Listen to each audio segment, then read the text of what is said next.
अमृताची फळे अमृताची वेली, तेची पुढे चाली भिजाची ही. ऐशियाचा संग देई नारायणा, उलावा वचना जयाची. उत्तम शेवाण शीतळ कंठाशी, पुष्टकांती तैशी दिशेवरी. ऐशियाचा संग देई नारायणा, बोलावा वचना जयाची. तुका म्हणे तैसे होई जेत संगे, वास लागे अंगी चंदनाच्या. ऐशियाचा संग देई नारायणा, बोलावा वचना जयाची. पांडुरंगा करू प्रथमा, पांडुरंगा करू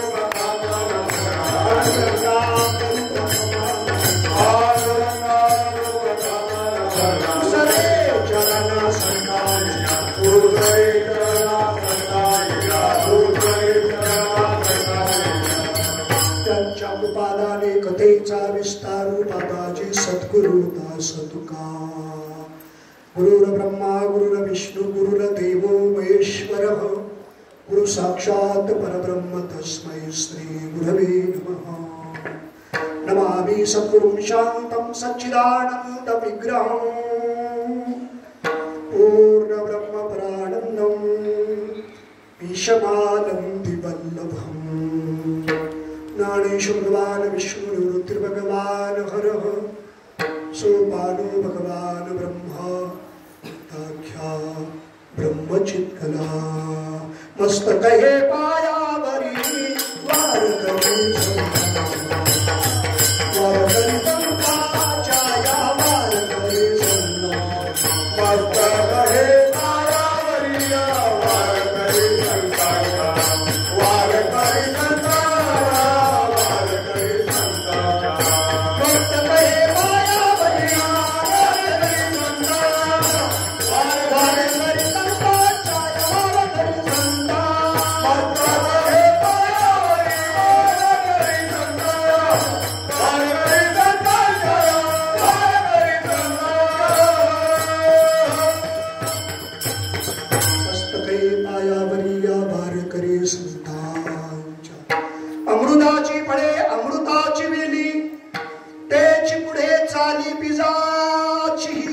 ऐशियाचा संगती नारायणा, ओलावा वचना जयाची. विठ्ठल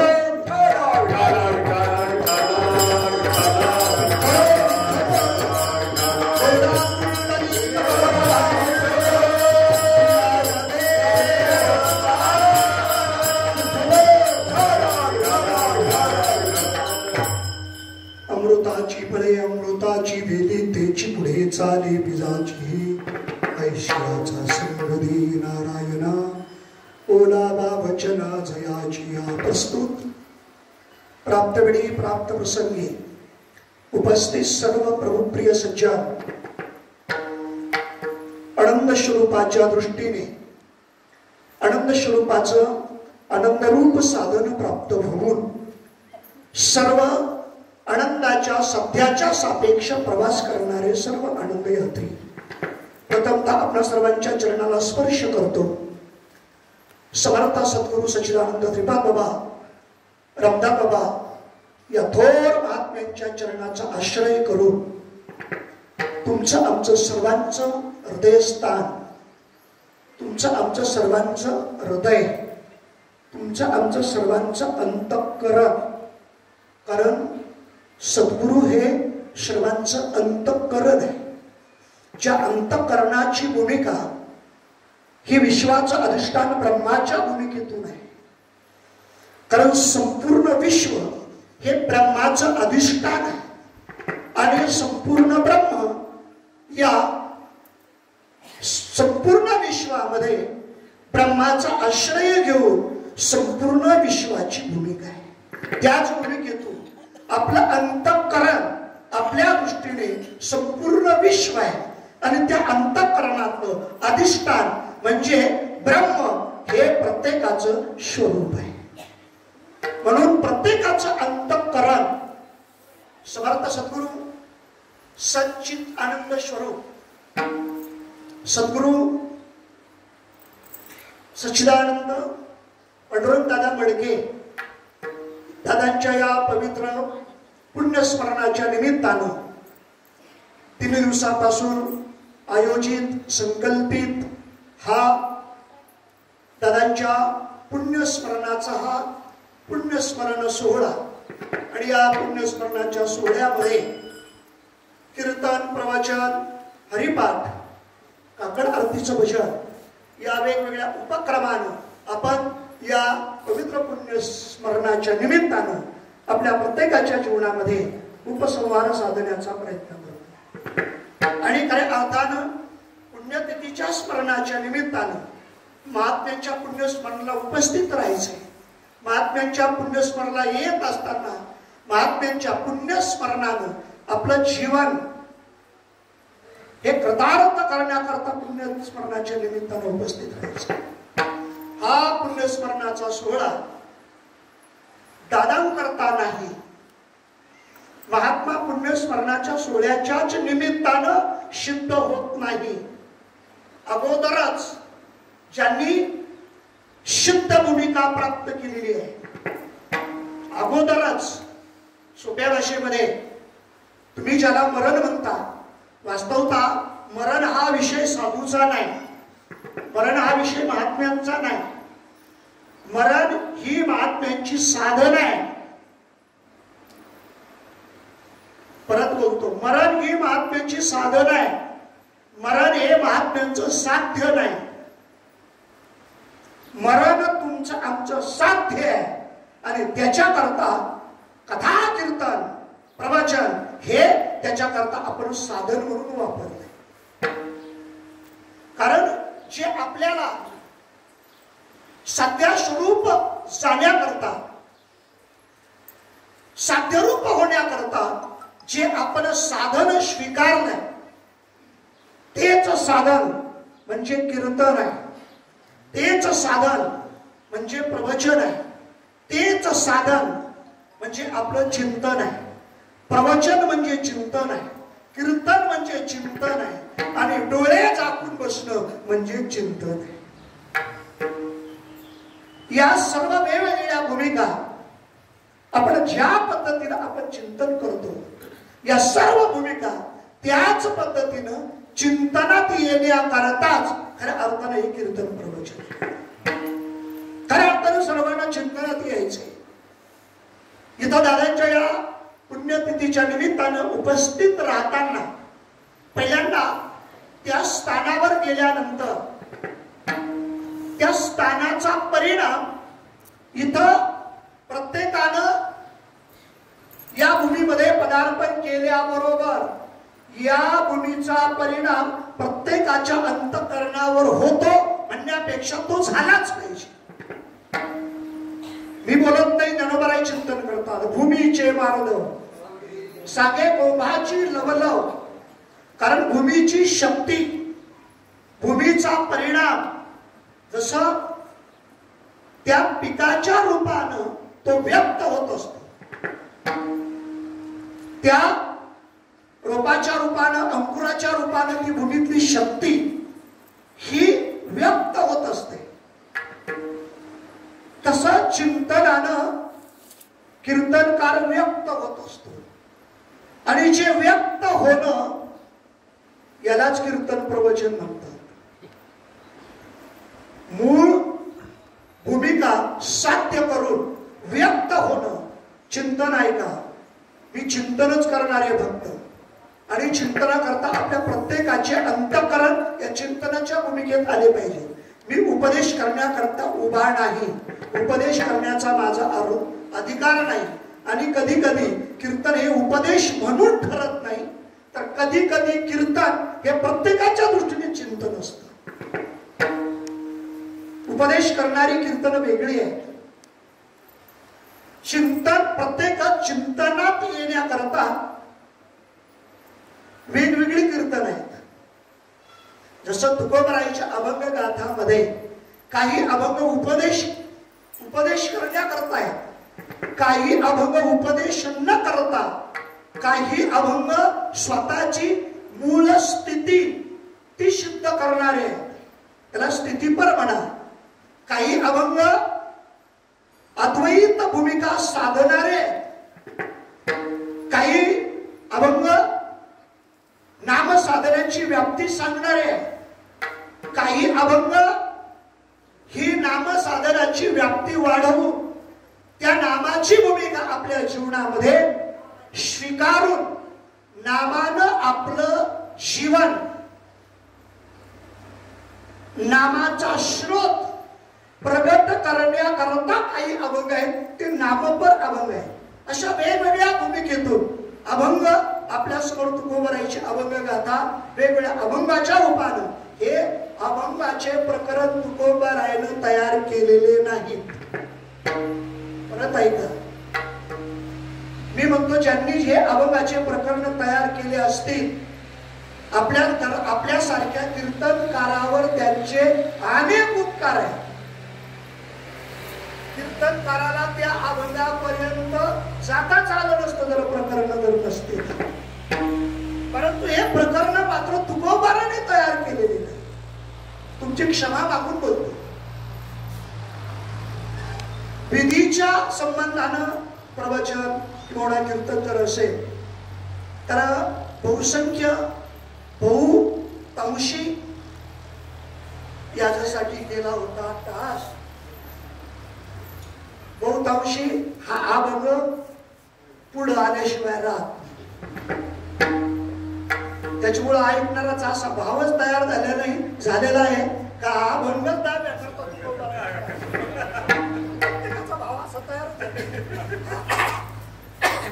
हा अभंग दहाव्या करता नाहीच. जर दहाव्या करता हा अभंग आहे तर मला वाटतं अगोदर अंत्यविधी झाला तर दहावा होईल. मग मला अंत्यविधीचा अभंग सांगा. तर आमची भजनी मंडळ अंत्यविधीच्या वेळेला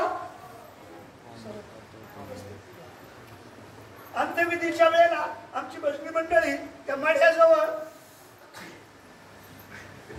जाला प्रेतरूप शरीराचा भाव लक्षेला नाव स्मशानेचा, ही भजनी मंडळ अग्निडाग देण्याच्या वेळेला, अग्निसंस्काराच्या वेळेला हा अभंग मढ्याजवळ म्हणते.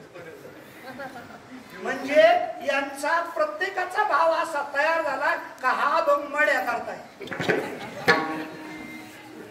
या तुमच्या अंतःकरणाच्या भूमिका तयार झाल्या. कशानं? मना कीर्तनानं.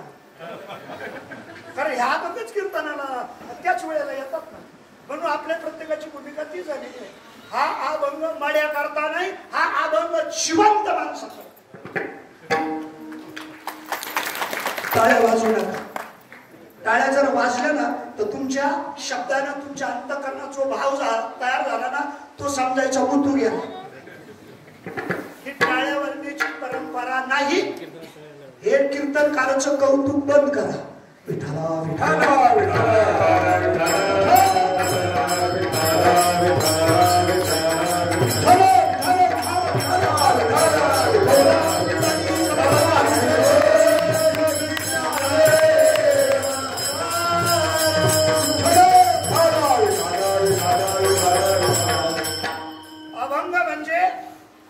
ज्या संतांचा अभंग आहे त्या संतांचा भाव आहे.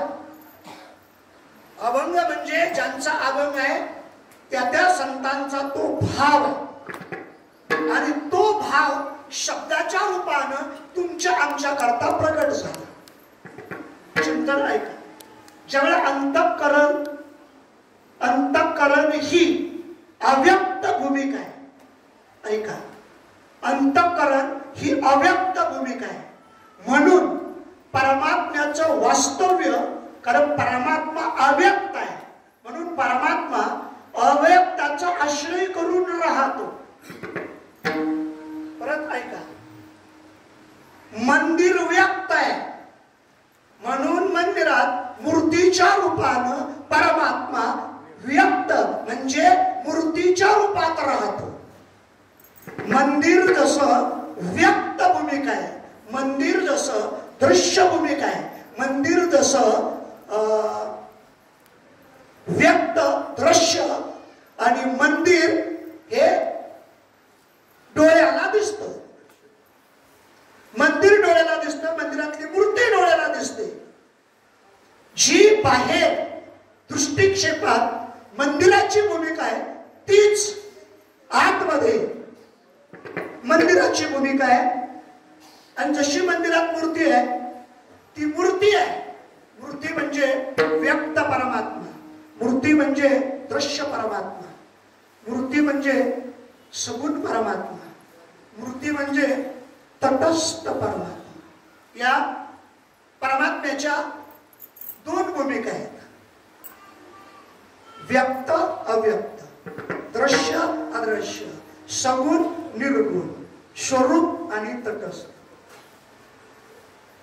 परमात्म्याला व्यक्त होता येत नाही.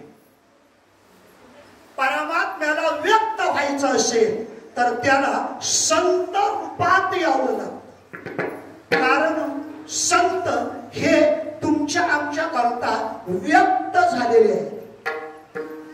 अभंगाच्या रूपानं, महावाक्याच्या रूपानं महात्मा हा व्यक्त होत असतो. आणि ज्या वेळेला तो व्यक्त होतो त्यावेळेला तो महात्मा किंवा संत होतो. आणि ज्या वेळेला महात्मा अव्यक्त होतो त्यावेळेला तो महात्मा मूळ स्वरूपाला प्राप्त होतो. मूळ स्वरूपाला येतो. कारण परमात्म्याचं स्वरूप आहे. ब्रह्मावर अव्यक्त हा सुद्धा आरोप होईल. ब्रह्माला अव्यक्त सुद्धा म्हणता येणार नाही, ब्रह्माला निराकार सुद्धा म्हणता येणार नाही, ब्रह्माला निर्गुण सुद्धा म्हणता येणार नाही, ब्रह्माला अदृश्य सुद्धा म्हणता येणार नाही. कारण या मूर्ताच्या सापेक्ष भूमिका अमूर्त आहे, व्यक्ताच्या सापेक्ष भूमिका अव्यक्त आहे, दृश्याच्या सापेक्ष भूमिका अदृश्य आहे आणि तटस्थाच्या सापेक्ष भूमिका स्वरूप आहे. स्वरूप, अदृश्य, अव्यक्त ह्या परमात्मा वाचक भूमिका आहेत. या परमात्मा वाचक आहे. सोप्या भाषेमध्ये संत अव्यक्त झाले का ते ब्रह्म होतात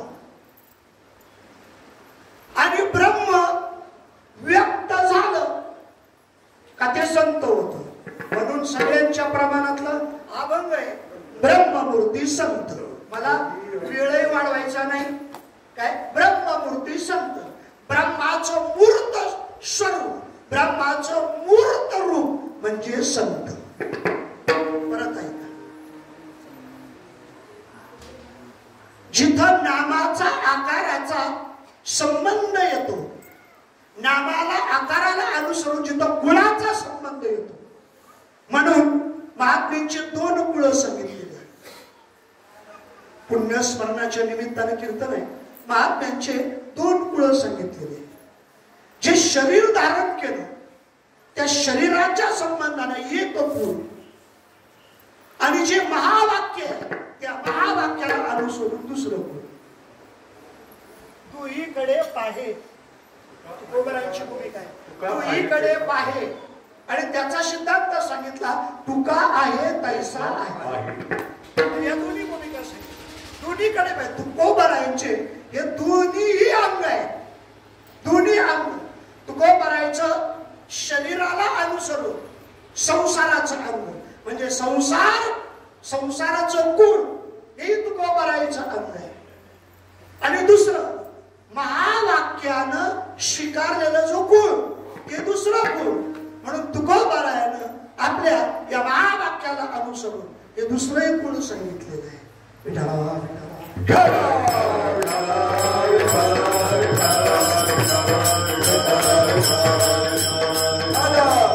म्हणून महात्म्याचे दोन जन्म असतात आणि महात्म्यांचे दोन मरण असतात. कुळाच्या भूमिकेतून, देहाच्या भूमिकेतून दोन जन्म, ज्याला द्विज म्हणतात. द्विज म्हणजे काय? द्विज म्हणजे काय तर तुम्ही ब्राह्मण म्हणता. द्विज म्हणजे ब्राह्मण हा आपल्या दृष्टिकोनातून भूमिका होईलच, परंतु द्विज म्हणजे जसं तुकाराम बीज, तुकाराम बीज तुकोबरायचं जन्म आहे का तुकाराम बीज तुकोबरायचं स्वरूप आहे. याच्याकरता कीर्तनाचं नाव चिंतन ठेवलंय.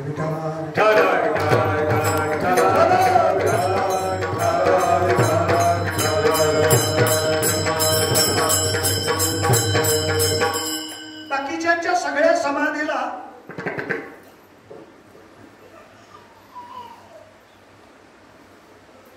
ज्ञानोबारायांच्या समाधीला निर्विकल्प समाधी म्हणतात, ज्याला आपण संजीवन समाधी म्हणतो. बाकीच्या सगळ्यांच्या समाधी, सगळ्या संतांची समाधी, सगळ्या संतांची समाधी. आणि तुकोबारायांची काय? बीज म्हणजे काय? आपण समाधीत येणार नाही. बीज म्हणजे काय? अहो बीज म्हणजे तुकोबारायांची समाधीच आहे काय. परंतु सगळ्या ठिकाणी समाधी आहे, परंतु इथं तुकोबारायांच्या ठिकाणी बीज आहे. म्हणून समाधीकडे आम्हाला जाता येत नाही.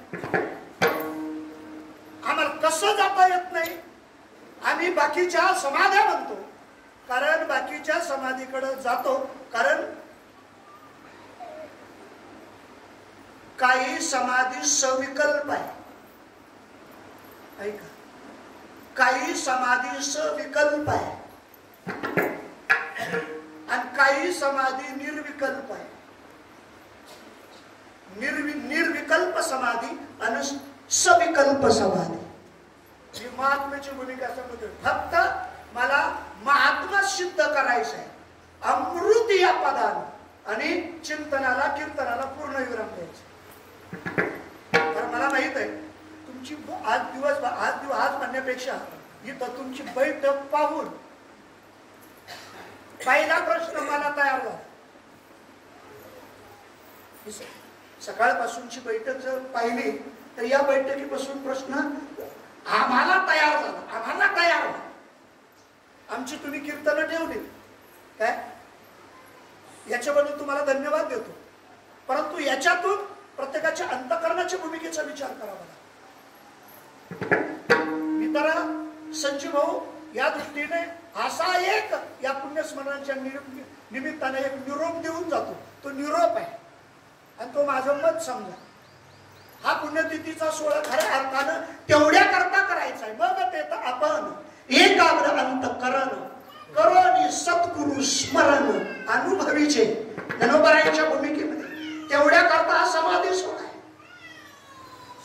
दादांचं दर्शन कसं घेता येईल? प्रत्येकाच्या अंतःकरणात जर परिच्छिन्न भाव असला तर दादांचं दर्शन घेण्याकरता पारगावलाच यावं लागेल. दादाचं दर्शन घेण्याकरता मंदिरातच यावं लागेल. दादाचं दर्शन घेण्याकरता समाधीपर्यंत जावं लागेल. या प्रत्येकाच्या अंतःकरणाच्या परिच्छिन्न भूमिका आहे. पुण्यस्मरण तेवढ्या करताय काय? तुम्ही दादांचं दर्शन केवळ इथं येऊनच घेणं, त्याने दादाचं दर्शन होईल, हा तुमच्या अंतःकरणातला विकल्प. या पुण्यतिथीच्या निमित्तानं हा जो अंतःकरणातला विकल्प आहे तो विकल्प संकल्पात आणायचा आणि संकल्पात आणून संकल्पही जाळायचा आहे आणि विकल्पही जाळायचा. संकल्प विकल्प जाळणे निषेध मध्याची चोख याची नाव 9व्या अध्यायामध्ये ज्ञानोबाराय चिंतन करतात. माझे अनुसंधाने देख विठाला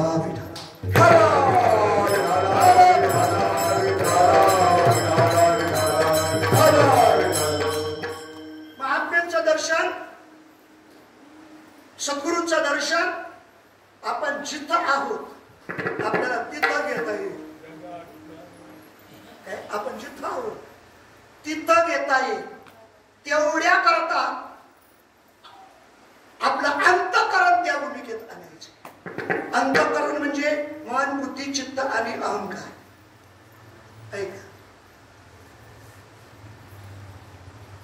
मन, बुद्धी, चित्त आणि अहंकार आहे अंतःकरण. परंतु ज्या वेळेला अंतःकरण संकल्प विकल्प करतं त्यावेळेला ते मनाच्या भूमिकेत येतं. त्यावेळेला मन होतं. आपलं अंतःकरण कुठे शिके? तुम्ही इथं जर हात लावला तर ती छाती होईल आणि त्याला हृदय सुद्धा म्हटलेलं आहे. काय मग अंतःकरण नेमकी कुठं आहे? त्याच्याकरता मन जिथं आहे अंतःकरण तिथं आहे ना, कारण मन ही अंतःकरणाची भूमिका आहे. मग मन कुठं आहे? त्याला विचार मन कुठे?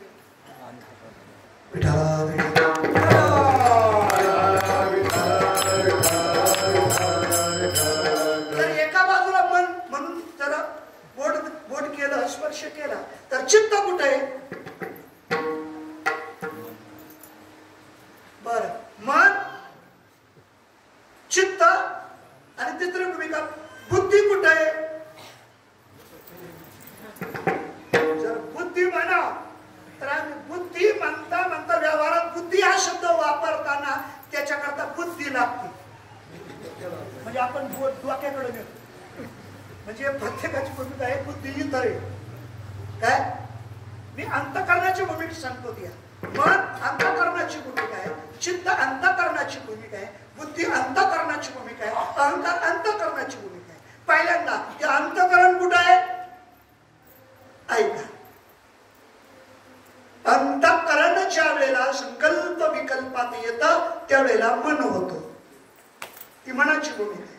अंतःकरण ज्या वेळेला स्थिर होतो, स्थिर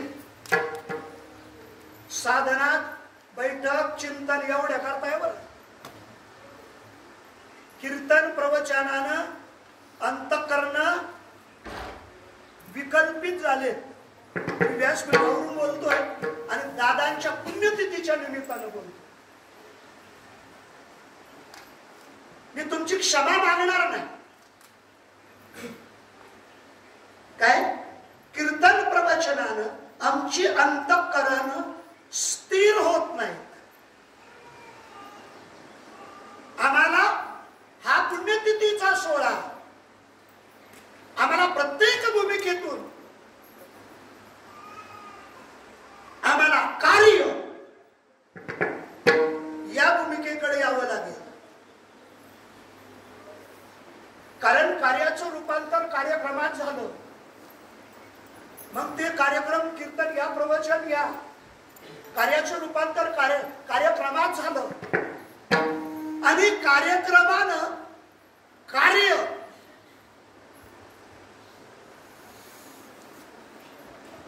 ही भूमिका अंत जरा बाजूला गेली.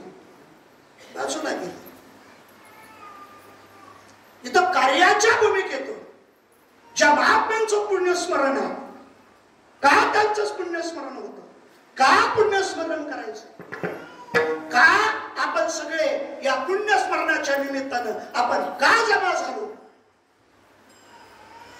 याचं कारण आहे. त्याच्याकरता एक भूमिका महत्वाची आहे. कारण इथून प्रत्येकाला इथून भक्तिरस, इथून प्रेमरस इथून चाखायला मिळालेला आणि त्या प्रेमरसाला, भक्ती रसाला आपण सोकलेलो आहेत. मी बोलत नाही. संतद्वारी कुत्रा झालो, संतद्वारी कुत्रा झालो,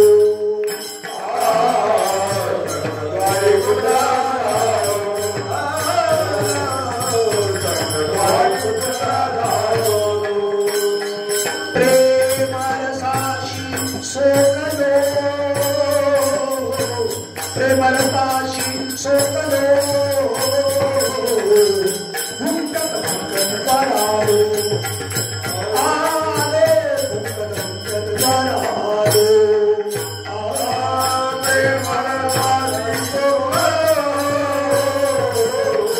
प्रेमरसाशी सोकलो, प्रेमरसाशी सोकलो, भुंकत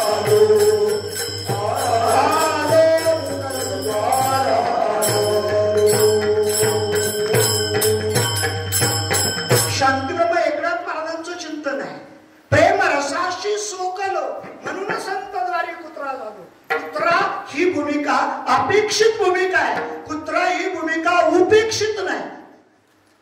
कारण जो आता कुत्र्याचे दोन प्रकार सांगावं लागतील, एक उपेक्षित कुत्रा आणि एक अपेक्षित कुत्रा. विठ्ठला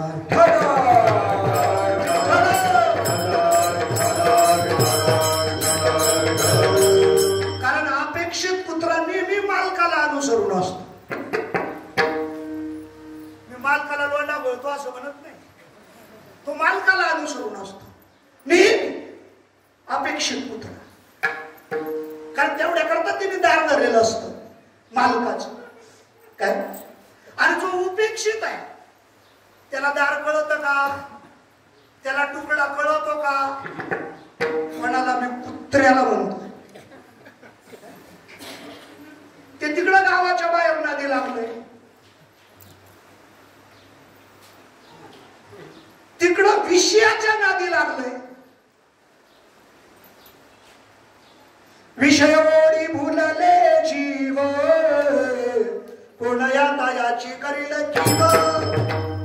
नृपजे नारायणी भाव, पावुनी ठाव नरदेह.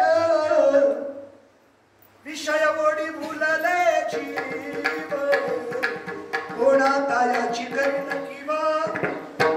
नरदेह ठाव पावुनी विषय ओढी भुलले, नरदेह ठाव पावुनी विषय ओढी भुलले. नरदेह ठाव पावुनी नुपजे नारायणी भाव, म्हणून याची कीव कोण करी. विठाला विठाला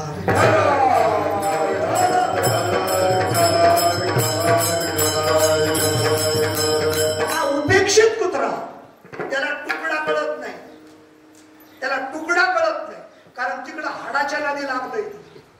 उपेक्षित कुत्रा तिकडं विषयामध्ये सुख पाहतो त्यानं करायची. हा उपेक्षित आहे, तो जीव आहे. आणि अपेक्षित आहे काय, आपण उपेक्षितातून अपेक्षितात आलो आणि म्हणून महात्म्याच्या संघात आलो. ही अपेक्षित संत, ही अपेक्षित भूमिका आहे. इथून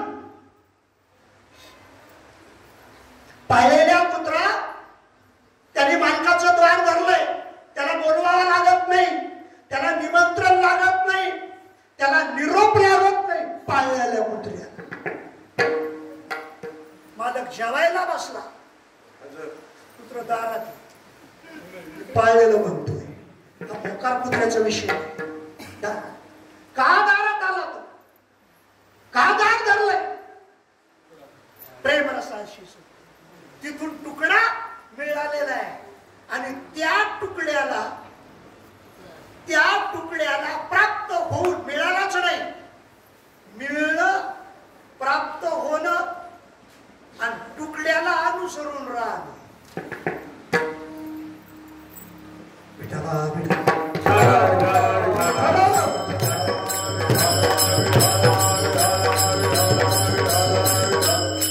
इथून तुकडा मिळालेला आहे, इथून तो तुकडा त्याने प्राप्त करून त्यांनी अनुभव घेतलेला आहे.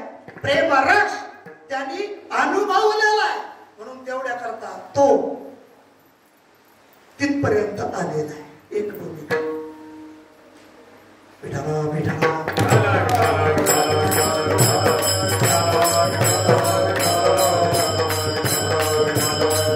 तुकडा. आपण जेवण करताना तुकडे तुकडे घासाघासाने जेवतो ना. अहो काल्याची भूमिका सांगली, चवी चवी घेऊ घास ब्रह्मरस आवडी. घासाघासाने आपण जेवतो. एक खा दोन खा माझं ऑब्जेक्शन नाही, परंतु आपण घासाघासानच खातो ना. घासाघासाने आपण भाकरी संपवतो का घासाघासाने तृप्तीपर्यंत जातो. भाकरी संपवण्याकरता घास आहे का तृप्ती मिळवण्याकरता घास आहे, याचा विचार जेवणाऱ्यांनी करायचा.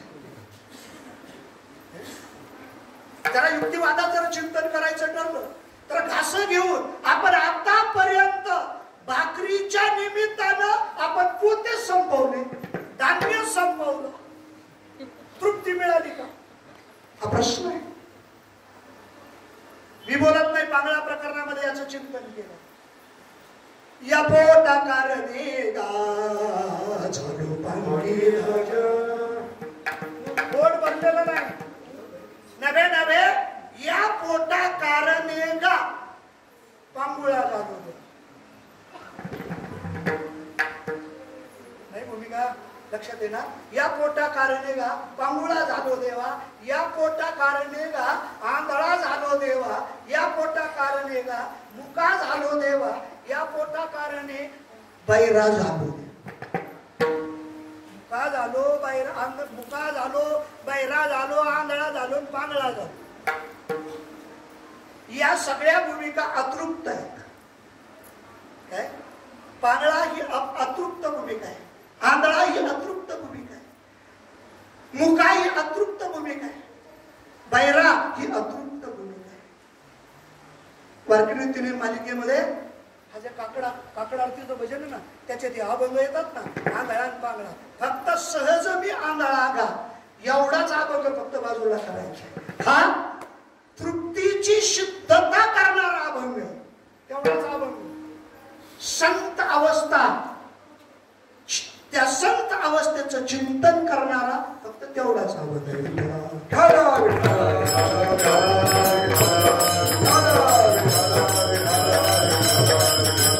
बाकीचे अतृप्त आहेत पाहण्यामध्ये आम्ही अतृप्त आहोत पाहण्याची तृप्ती झालेली नाही पाहता पाहताच आम्हाला चष्मा लागला आणि चष्मा लावून आम्ही पाहायला लागलो तरी तृप्ती झाली नवे नवे चिंतन करता पाहता पाहता आंधळा झालो चालता चालता पांगळा झालो त्याची भूमिका हिंडता गवाने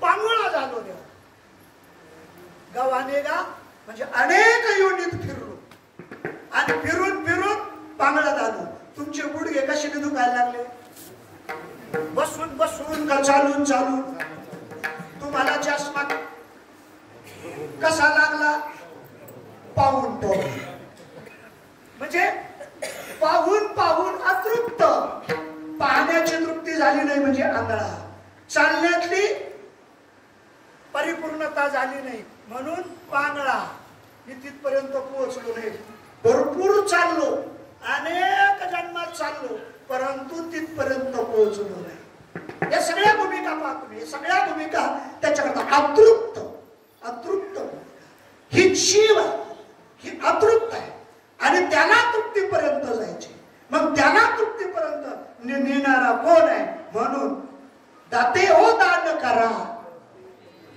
जाते पंढरपुरा ज्ञान जाते तोवरी आखमाचा सोयरा किंबहुना दाखवा दिनाचा सोयरा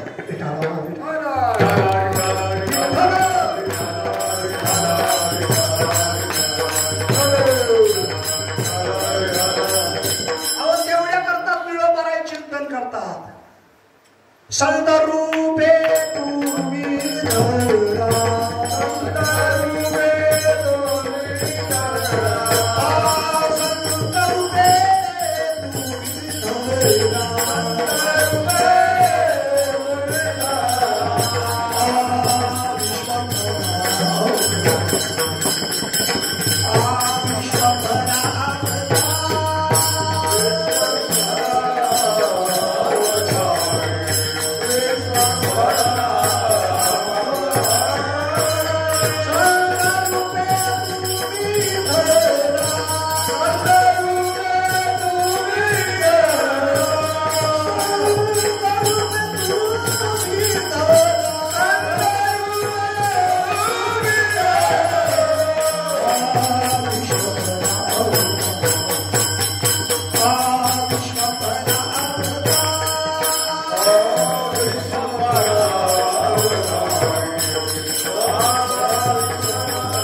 तुम्ही धरा संत रूपे तुम्ही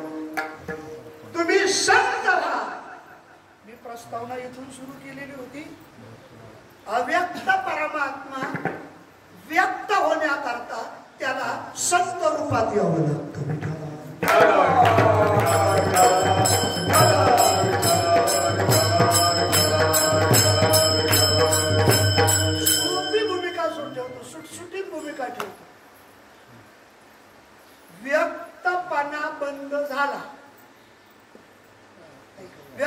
दृश्यपणा बंद झाला, दृश्यपणा बंद झाला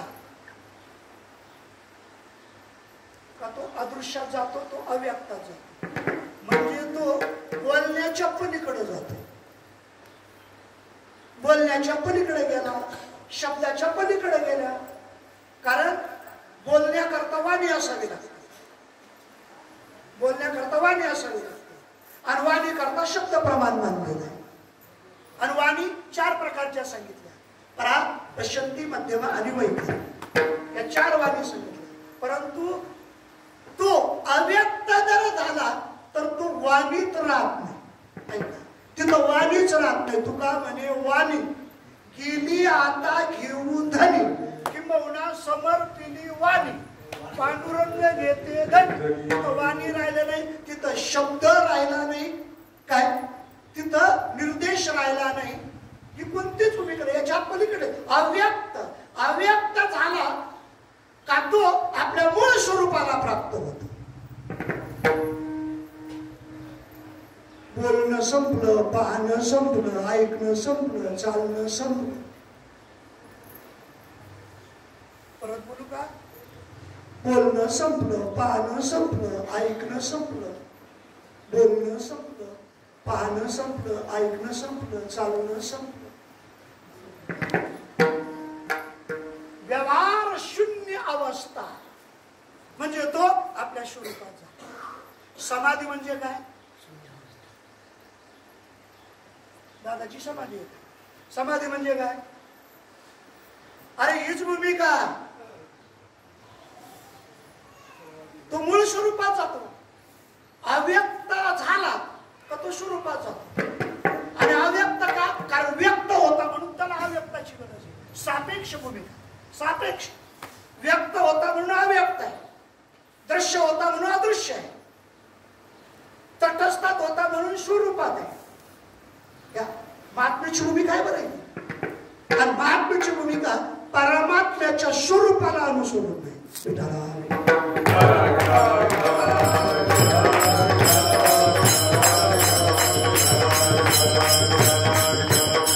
आहे परमात्मा. परंतु जीवा करता ज्या वेळेला व्यक्त होतो तो गुरु होतो. आणि गुरुपणा बाद झाला का तो जरा गुरु परंपरेच्या अभंगातच जर बोलायचं ठरलं ना तर तो विठोबा होतो. आणि गुरु झाला ऐका का विठोबा गुरुपणात येतो. आणि गुरु संपला, गुरुपणा संपला का गुरु विठोबा होतो. आणि तुमच्या आमच्या करता विठोबा गुरु होतो. आपणची देव, आपणची देव होय आणि आपणची गुरु होय. ही भूमिका गुरु परंपरेत अभंग गेला. हा गुरु परंपरेत अभंग येतो. परंपरा, परंपरा त्याची पुढे चाली त्याची पुढे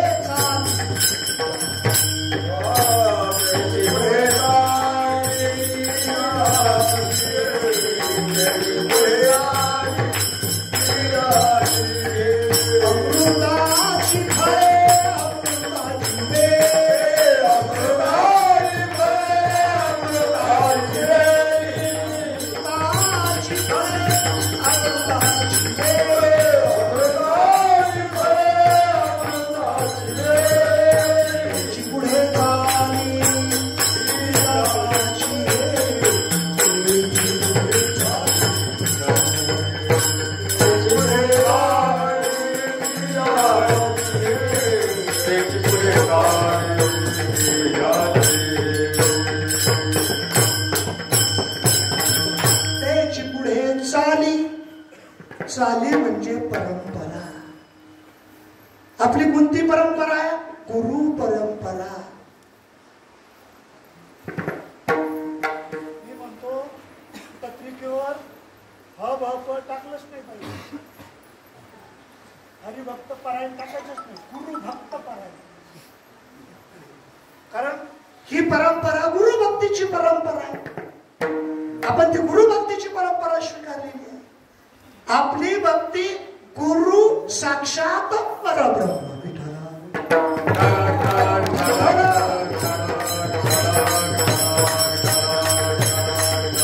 परंपरा. अभंगात तीच भूमिका सांगितलेली आहे तुकोबाराय. तेच पुढे चाली. चाली म्हणजे परंपरा. काय पुढे तीच परंपरा. परंपरा गुरु परंपरा घ्या. ही परंपरा चालते. त्याला अनुसरून गुरु घ्या. गुरुला अनुसरून परंपरा का बीजाला अनुसरून परंपरा.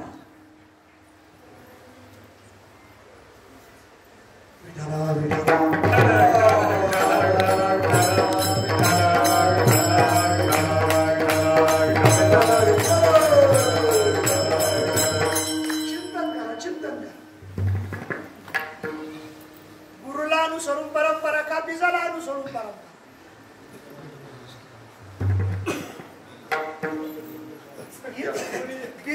कारण तुकोबारायचं चिंतन आहे बीजाची तेच पुढे चाली. काय बीजाची चाली तेच पुढे म्हणजे परंपरा. परंपरा काय गुरु गेले. गेले म्हणजे मरण प्राप्त नाही केलं. गुरु जात नसतो. बोलून गेलो. गुरुपणा बाद होऊन ते आपल्या स्वरूपात गेले. दादा कुठे गेले.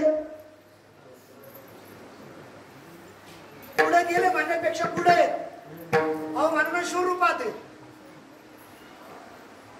काय स्वरूपात आहे.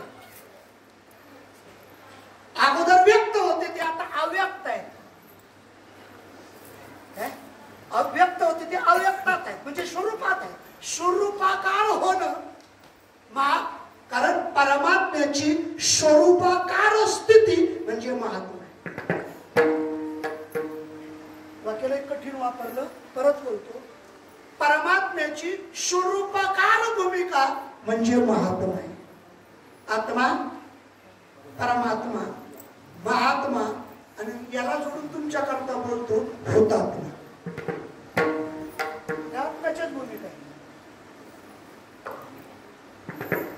आत्मा प्रत्येकाची भूमिका. इथं बसलेल्या प्रत्येकाची भूमिका आत्मा. मग प्रत्येकाच्या भूमिकेतून परमात्मा ही कोणती भूमिका आहे. अरे ती आत्म्याच्या सापेक्ष आहे.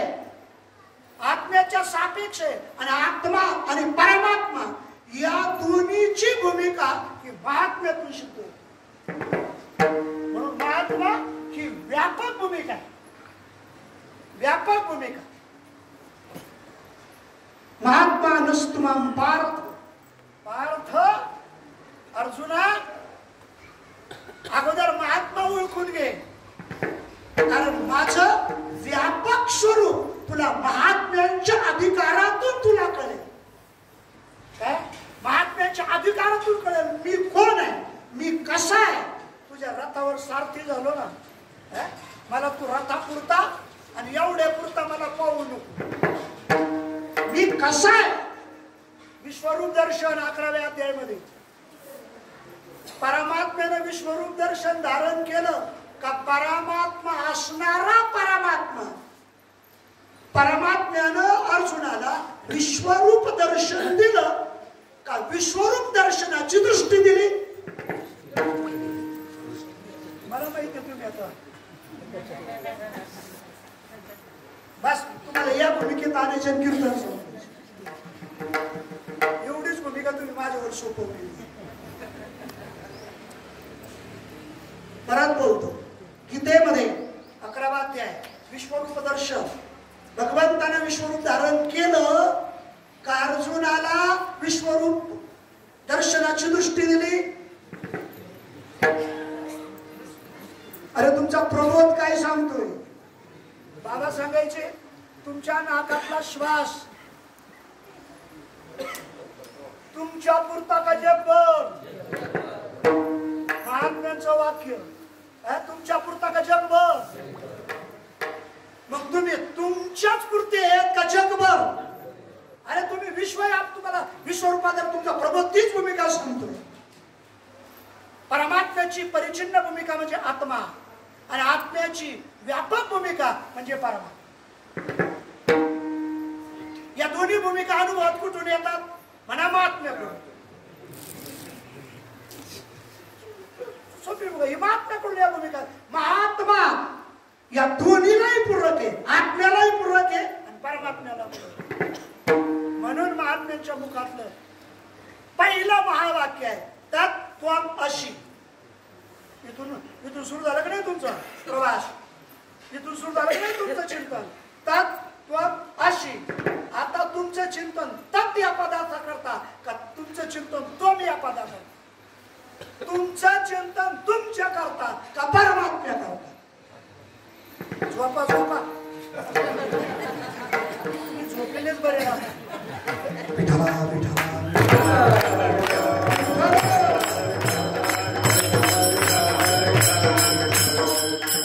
या परंपरेनं हा मार्ग स्वीकारला, फक्त हीच भूमिका स्वीकारली. म्हणून इतरांना हा संप्रदाय वेगळा वाटतो. फक्त हीच भूमिका स्वीकारली, याच भूमिकेला हात घातला. जी भूमिका प्रत्येकाला आवश्यक आहे, जी गरजेची आहे, नवे नवे ज्याच्याकरता कीर्तन प्रवचन आहे, ज्याच्या करता म्हणतो. म्हणून मी बोलता बोलता एक वाक्य राहून गेलो माझं. हा पुण्यतिथीचा सोहळा केवळ कार्यक्रमानं होऊ नये, हा पुण्यतिथीचा सोहळा कार्यानं सुद्धा व्हावा. त्याच्याकरता सकाळी आणि संध्याकाळी इथं बैठकीची आवश्यकता आहे. वाक्य झेपत नसेल,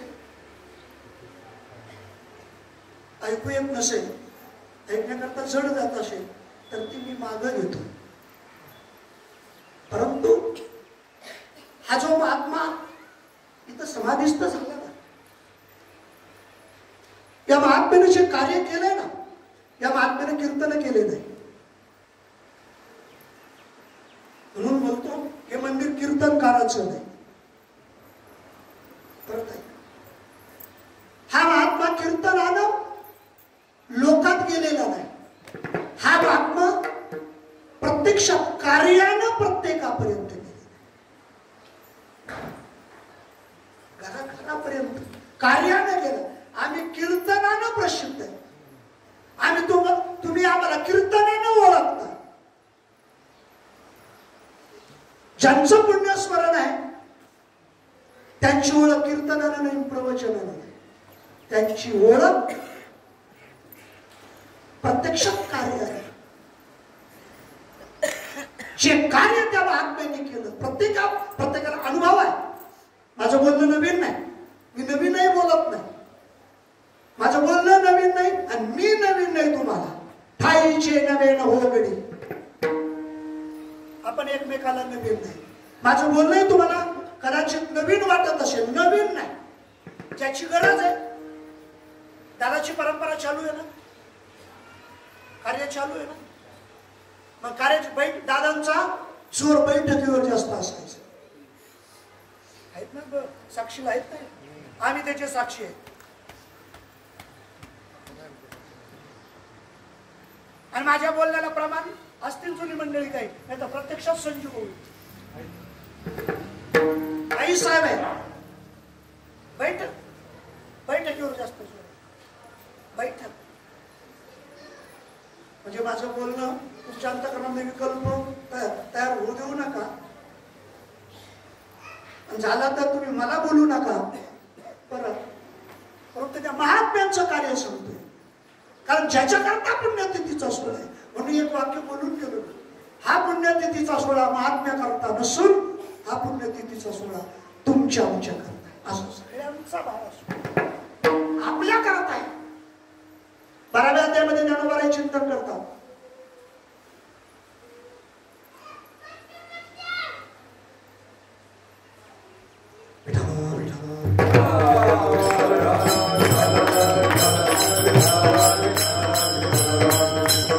म्हणोनिगा पांडवा हा मूर्तीचा मेळावा. मेळा, कशा करता मूर्तीचा सोहळा, कशा करता मंदिर आहे, कशा करता?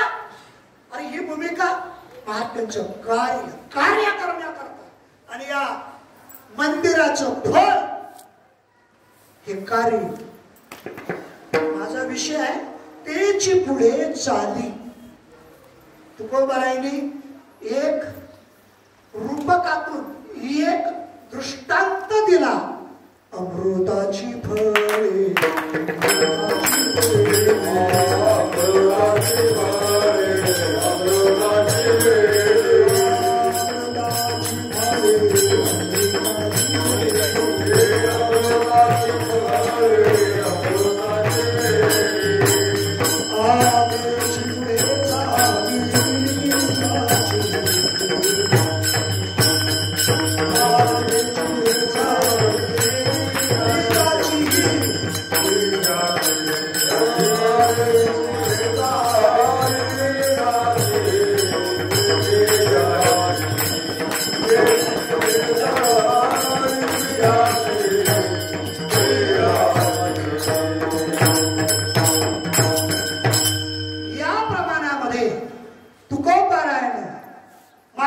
स्थिती सांगितली, महात्म्यांचं कार्य सांगितलं आणि महात्म्यांची परंपरा सांगितली.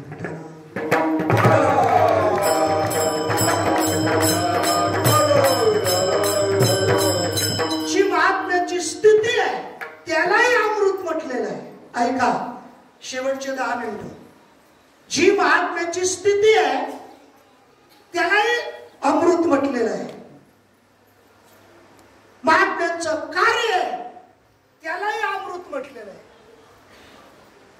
आणि महात्म्यांची परंपरा आहे त्यालाही अमृत म्हटलेलं आहे.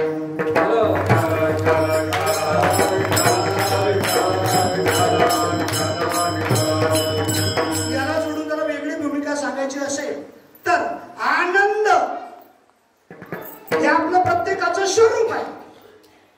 आनंद ही प्रत्येकाची परंपरा आहे आणि आनंद हे प्रत्येकाचं फळ आहे.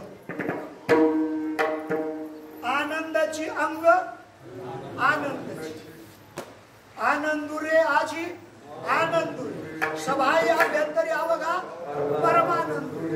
कोणत्या भूमिकेत जर असलं ना तर आनंद. आनंद हे ब्रह्माचं स्वरूप आहे.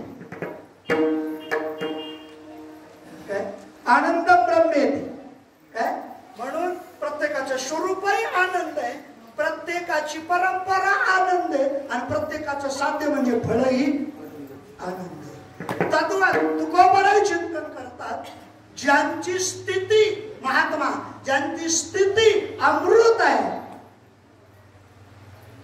ज्यांचं कार्य अमृत आहे आणि ज्याचं फळ अमृत आहे, तुकोबाराय त्यांना अमृत म्हणतात. अमृत तो तुमच्या आमच्या करता अमृत योग आहे. तुकोबाराय चिंतन करतात. अमृताची फळे, अमृताची वेली, तेची पुढे चाली बीजाची रूपका म्हणजे युक्तिवादात चिंतन करतो. चिंतन करा. बीजही आंब्याचं, बीजही आंब्याचं, झाडही आंब्याचं आणि त्याचं फळही आंबा. ही संपूर्ण रचना परत ऐका. बीज, झाड आणि फळ या सगळ्यांची भूमिका कुणीकडे जाते? झाडाची भूमिका कुणीकडे जाते?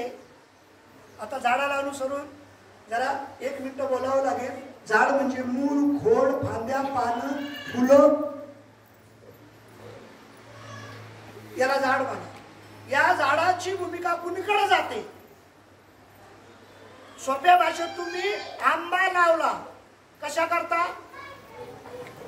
मना आंब्या करता. तुम्ही नाही बोलायची,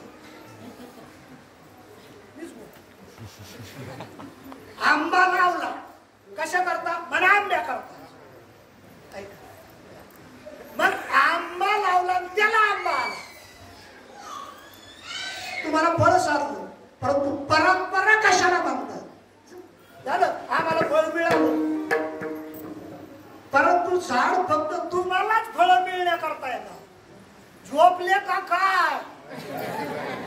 झाड फक्त तुम्हालाच फळ मिळण्याकरता येतात. अहो झाड तुम्हालाही देऊन इतरांना देण्याकरता नवे नवे पुढच्या पिढीलाही तुम्हाला आणायला अनुभव, तुम्ही अनुभवलेलं फळ पुढच्या पिढीलाही मिळेल. त्याच्याकरता झाडाची भूमिका, फळाची भूमिका कोणाकडे जाते? परंपरेमध्ये कोणाकडे जाते? तर ती बीजाकडे जाते. संपलं कीर्तन. कुणकडे जाते? बीजाकडे जाते. झाडाला आलेला आंबा, झाडाला आंबा, झाडाला आलेला आंबा आता लोणच्याकडे गेला. झाडाने आंबा त्याच्या करता नाही दिला, लोणच्या करता नाही दिला, कारण ते झाड आंब्याचं होतं. त्याला काय यायला पाहिजे? मिरचीचं झाड आहे, त्याला काय यायला पाहिजे? मला मिरच्या. झाड मिरचीच आहे. आता मिरचीच्या झाडाला मिरचीच यायला पाहिजे. याचं कारण काय? लावलेलं बीज कशाच होतं? मला मिरचीच होत. कारण बीज मिरचीच होतं म्हणून झाड मिरचीच आहे, आणि झाड मिरचीच आहे म्हणून त्याचं फळ मिरची. सोपीत परंपरा, सोपीत. आता तुम्ही मिरच्या तोडल्या, तुम्ही मिरच्या खाल्ल्या, तुमचं संपलं. परंतु ही परंपरा पुढच्याला देण्याकरता, पुढं चालवण्याकरता परंपरा झाडाला चालते का फळाला चालते का बीजाला चालते? आलो कीर्तन मापात, म्हणजे संपायच्या मापात आलं. काय परंपरा बीजानं चालत असते. परत ऐका, संप्रदाय बीजानं आपल्यापर्यंत चालत. ज्ञान गुण गम्य ज्ञान देवा लाभले, आणि निवृत्तीने दिधले माझे हाती. काय दिधले? आश्रम दिला का, मठ दिला का, मंदिर दिलं का, काय दिलं? कानातीत दिलं. याला परंपरा म्हणतात. परंपरा तीची पुढे चाली परंपरा. परंतु परंपरा तिथं चालते, परंपरा तिथं जिथं स्थिती अमृत आहे, जिथं कार्य अमृत आहे, आणि कार्य करण्याकरता सोपी भूमिका. झाडही आंब्याचं, बीजही आंब्याचं, आणि फळही आंबा. तुकोबराय चिंतन करता. झाडही अमृत आहे म्हणजे वेलही अमृत आहे, त्याचं फळही अमृत आहे, आणि त्याचं बीजही अमृत आहे. म्हणजे सद्गुरु सच्चिदानंद पांडुरंग दादा आता दिसत नाही. काय आता बीजाच्या रूपात, बीजाच्या रूपात. तू कोपार आहे बीज. अनंताचा शुद्ध बीजा कुठेच घ्यायचा होता, पण तू इथं आल्यानंतर पुढे आला. तू कोपार आहे दादा. मंदिरात समाधिस्थ आहे का जो महावाक्य बोध दिला, त्या बोधाला ब्रह्मवाक्य म्हटलेलं आहे. ज्ञानोबा त्याचं शब्द ब्रह्म म्हणून चिंतन करतात. तो महात्म्याच्या मुखातून आलेला शब्द, तो ब्रह्माच्या भूमिकेतून शब्द आला. त्या महावाक्यानं, महात्म्यानं, बोधाच्या रूपानं आपलं अस्तित्व तुम्हाला दिलं. कारण बोध महात्म्यांचं अस्तित्व आहे. बोध महात्म्यांचं अस्तित्व आहे, आणि महात्म्यानं बोधाच्या रूपानं आपलं अस्तित्वच तुम्हाला दिलं. प्रत्येक त्याला. प्रज्ञानम ब्रह्म काय भूमिका आहे? तत्वमसी आम्हाला मान्य आहे, अब्रह्मास्मी आम्हाला मान्य आहे, परंतु प्रज्ञानम ब्रह्म आणि अयमात्मा ब्रह्म या कोणत्या भूमिका आहेत? कोणत्या भूमिका आहेत? जे चिंतन आपल्या समोर मांडलं ना ती भूमिका प्रज्ञानम ब्रह्म. महात्मा आज आम ब्रह्मास्मीत नाही, महात्मा तत्वमशीत नाही. आम ब्रह्मास्मीत तत्वमशी मध्ये महात्मा तुमच्या आमच्या ठिकाणी वास करू नये. प्रत्येकाच्या हृदयामध्ये अंतःकरणामध्ये महात्म्याचं वास्तव्य आहे. त्या बोधानं महात्मा तुमच्या आमच्या अंतःकरणात समाधिस्थ झाला. एवढा श्रद्धा आणि एवढा विश्वास, एवढा तुमचा भाव नाही.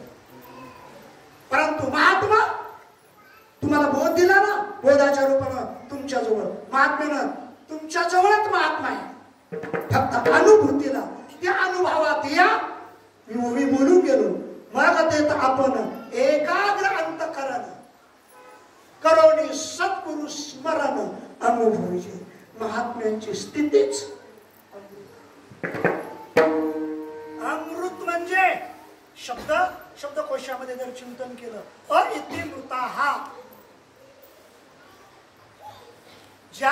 ज्या भूमिकाचा कोणत्याच काळामध्ये बाद होत नाही, नाश होत नाही, ती स्थिती म्हणजे अमृत. व्यवहारात बोलतो अमृत हे कोणत्याच देशात कोणत्याच गावात नाश होत नसतं. नाश अमृताच्या ठिकाणी नाही. अमृताच्या ठिकाणी फक्त कोडी आहे. जन्म मरणाच्या पलीकडं अमृत ही स्थिती आहे महात्म्याची. पण महात्म्याची स्थिती अमृत आहे. त्यांच्या मुखातून येणार महावाक्य ती अमृत आहे. नको आणि मुखा वाटे अमृत हे मुखे श्रवत असे. त्यांच्या अमृतच मुखातून श्रवत असतात, कारण त्यांची स्थिती अमृत असते. त्यांच्या मुखातून येणारा शब्द तो अमृत आहे. आणि ज्यांना ज्यांना तो शब्द मिळाला, प्राप्त झाला, त्यांचं जीवनही लोहाचे कनक होय हे सामर्थ्य परिसाची आहे. का मृत ही जीवितला आहे अमृत सिद्धी. शेवटचं वाक्य अमृत हे जिवंत माणसालाही अमृत आहे आणि मेलेल्या माणसालाही अमृत आहे. अमृत हे जिवंत माणसानं जरी घेतलं तरी तो अमृत होतो आणि मेलेल्या माणसानं जरी घेतलं तर मृतही अमृत होतो. मृतही जीवितला आहे. नेवाशाला सच्चिदानंद बाबा उठले, मृतही जीवितला आहे. अमृत सिद्धी ज्ञानोबा रायामुळे उठले का ज्ञानोबरांच्या मुखातल्या शब्दानं उठले. संपलं कीर्तन. ज्ञानोबा रायामुळे उठले, ज्ञानोबरांच्या शब्दामुळे उठले. व्यवहारात तुम्ही दवाखान्यात बरे होता, डॉक्टरला भेटल्यानंतर बरे होता का डॉक्टरने औषध दिलेलं औषधाने बरे होता? कोणत्या भाषेत बोलावा? रेडा बोलला, वेद बोलला, ज्ञानोबरांच्या अधिकारातून बोलला का ज्ञानोबरांच्या मुखातल्या शब्दानं बोलला? किती भूमिका ठेवतो, किती भूमिका ठेवतो. इथं दगड तरले आनंद डोहाल. तुकोबारायामुळे तडले का तुकोबारांच्या मुखातला शब्द म्हणजे अभंग. अभंगामुळे तडले, अभंगामुळे तडले. जड असणारे दगड, मृत असणारा सच्चिदानंद जिवंत झाला म्हणण्यापेक्षा ज्ञानोबारांच्या मुखातल्या शब्दानं काहीच नाही केलं. क्रांती एवढी केली का प्रत्येकाच्या ठिकाणी असणारा सच्चित आनंद हे प्रत्येकाचं स्वरूप आहे.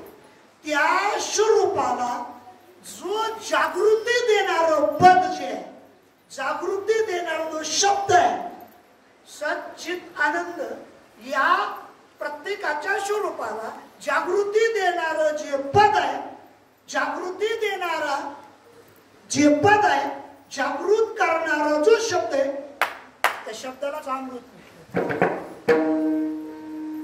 कारण जोपर्यंत सच्चिदानंद स्वरूपाची जागृती झालेली नव्हती त्यावेळेला ते सच्चिदानंद मेलेला होता.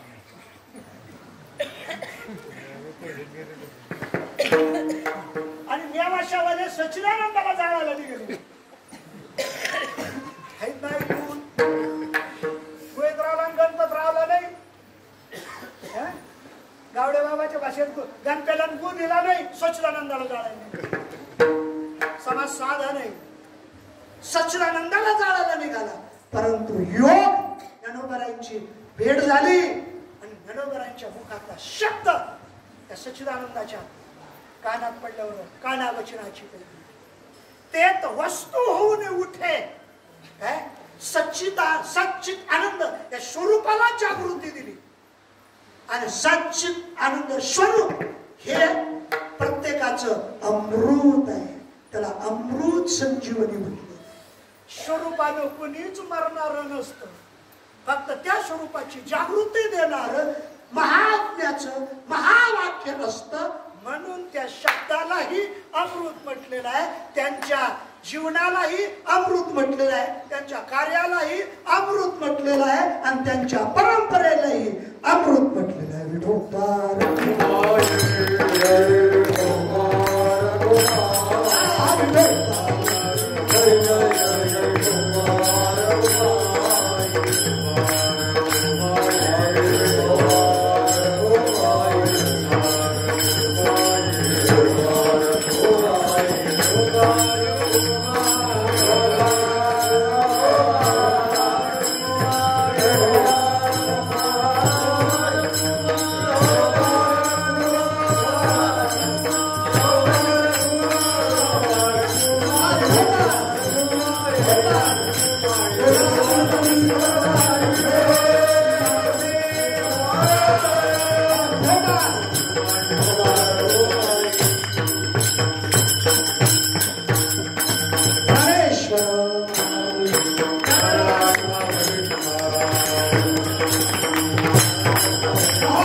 Krishna